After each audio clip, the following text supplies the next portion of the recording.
ഏതാണ്ട് 400 സീറ്റിൽ മുകളിൽ ഷാസോഫാർ എന്നൊക്കെ പറഞ്ഞു നടന്ന പ്രധാനമന്ത്രി അത് ഏറ്റുപിടിച്ചു പറഞ്ഞ ഇവിടുത്തെ എക്സിറ്റ് പോളുകൾ നടത്തിയ ചാനലുകൾ, പത്രങ്ങൾ, ഏജൻസികൾ ഇതെല്ലാം ഇന്നലെ മുതൽ മിണ്ടാട്ടമില്ല.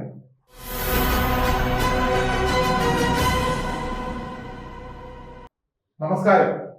ന്യൂസ് ഗ്ലോബ് ടിവിയിലേക്ക് എല്ലാ പ്രേക്ഷകർക്കും സ്വാഗതം. ഞങ്ങൾക്ക് വളരെയധികം സന്തോഷമുള്ള ഒരു ദിവസമാണ്. കാരണം ഞങ്ങൾ പ്രവചിച്ച ഫലങ്ങൾ, അതായത് ഇക്കഴിഞ്ഞ പാർലമെന്റ് ഇലക്ഷനിൽ ഞങ്ങൾ ഒരു സർവേ നടത്തിയിരുന്നു. കേരളത്തിലുടനീളം നടത്തിയ ആ സർവേയിൽ ഏതാണ്ട് ഏപ്രിൽ 1-ാം തീയതി മുതൽ ഞങ്ങൾ ആരംഭിച്ച ആ സർവേയുടെ എല്ലാ എപ്പിസോഡുകളും ഞങ്ങൾ അപ്ലോഡ് ചെയ്തതാണ്. അതിൽ ഞങ്ങൾക്ക് സന്തോഷം തോന്നി എന്ന് പറയുന്നത്, എക്സിറ്റ് പോളുകളെല്ലാം തകർന്നടിഞ്ഞിട്ടും ഇന്ത്യയിലുള്ള എല്ലാ പെയ്ഡ് മാധ്യമങ്ങളും അവർ നരേന്ദ്രമോദിക്ക് വേണ്ടി വാദോരാതെ പ്രസംഗിച്ചിട്ടും ഏതാണ്ട് 400 സീറ്റിൽ മുകളിൽ ഷാസോഫാർ എന്നൊക്കെ പറഞ്ഞു നടന്ന പ്രധാനമന്ത്രി അത് ഏറ്റുപിടിച്ചു പറഞ്ഞ ഇവിടുത്തെ എക്സിറ്റ് പോളുകൾ നടത്തിയ ചാനലുകൾ, പത്രങ്ങൾ, ഏജൻസികൾ ഇതെല്ലാം ഇന്നലെ മുതൽ മിണ്ടാട്ടമില്ല. കാരണം അത് അവർ പറഞ്ഞതിന്റെ 7/10 പോലും കാര്യങ്ങൾ എത്തിയില്ല എന്നുള്ളതാണ് സത്യം. ഇന്ത്യ സഖ്യത്തിന് 234 സീറ്റുകൾ കിട്ടിയപ്പോ NDA സഖ്യത്തിന് കിട്ടിയത് 292 സീറ്റുകളാണ്. കോൺഗ്രസിന് ഒറ്റയ്ക്ക് നേടാനായത് 99 സീറ്റും BJPക്ക് 240 സീറ്റുമാണ്.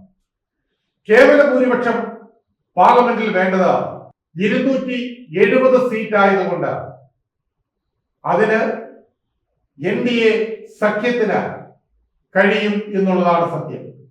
പക്ഷേ അവിടെയല്ല കാര്യങ്ങൾ കിടക്കുന്നത്.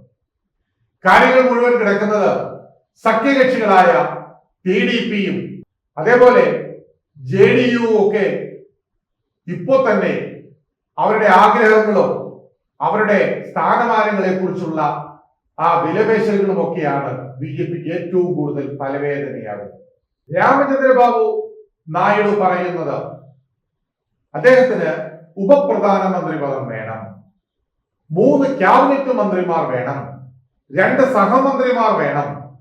അതും ക്യാബിനറ്റ് മന്ത്രിമാർ എന്ന് പറയുന്നത് പ്രധാനപ്പെട്ട വകുപ്പുകൾ തന്നെ വേണം എന്ന് ആവശ്യം ഉന്നയിക്കുന്നു. അതേസമയം ബീഹാറിൽ നിന്നുള്ള നിതീഷ് കുമാർ, JDUവിന്റെ നിതീഷ് കുമാർ വിലപേശുന്നതും അത് തന്നെയാണ്. ഉപപ്രധാനമന്ത്രി പദം വേണം, അതുപോലെ 3 ക്യാബിനറ്റ് മന്ത്രി പദവികൾ വേണം, 2 സഹമന്ത്രി പദവികൾ വേണം. അതുകൂടാതെ മറ്റു ചില ആവശ്യങ്ങളും അവർ ഉന്നയിക്കുന്നു. ഓരോ പാർട്ടികളും ഷിൻഡെ, ശിവസേന, LJP തുടങ്ങിയ ചെറു പാർട്ടികളെല്ലാം തന്നെ ഇന്നുവരേക്കും നരേന്ദ്രമോദിയുടെ മുഖത്ത് പോലും നോക്കി സംസാരിക്കാൻ പേടിച്ചിരുന്ന ചെറു പാർട്ടികളൊക്കെ വാൽ പൊക്കി തുടങ്ങി എന്നുള്ളതാണ് സത്യം. ആ വാൽ പൊക്കി തുടങ്ങി എന്ന് പറഞ്ഞാൽ ഇപ്പോ ഇവരാരുമില്ലാതെ ഭരിക്കാൻ പറ്റുന്നില്ല, ഭരിക്കാൻ പറ്റാത്ത അവസ്ഥയിലേക്ക് മാറുന്നു. ചന്ദ്രബാബു നായിഡു മാറിയാലോ അല്ലെങ്കിൽ JDU മാറിയാലോ കഴിഞ്ഞ 10 വർഷത്തിനുള്ളിൽ ഏതാണ്ട് 5 തവണ കാലുമാറി വിവിധ മുന്നണികളിലേക്ക് പോയ ആളാണ് നിതീഷ് കുമാർ. ആ നിതീഷ് കുമാറിനെ എങ്ങനെയാണ് വിശ്വസിക്കാൻ കഴിയുക? നിതീഷ് കുമാറിനെ വിശ്വസിച്ചില്ലെങ്കിലും TDPയുടെ രാമചന്ദ്രബാബു നായിഡുവിനെ വളരെ നന്നായി വിശ്വസിക്കാം എന്നാണ് BJP വൃത്തങ്ങൾ കരുതുന്നത്.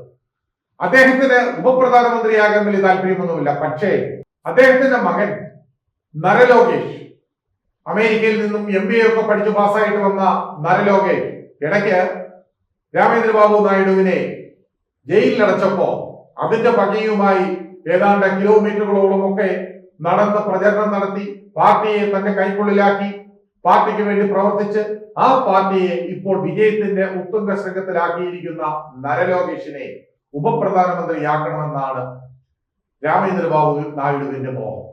ഇങ്ങനെ 4 പാടിൽ നിന്ന് ഈ ചെറുകക്ഷികളെല്ലാം കൂടി BJPയെ മുറുക്കുമ്പോൾ BJPയുടെ ചാണക്യന്മാരായ നരേന്ദ്രമോദിയും അമിത്ഷായും എന്ത് നിലപാടെടുക്കും എന്നുള്ളതാണ് കണ്ടറിയേണ്ടത്.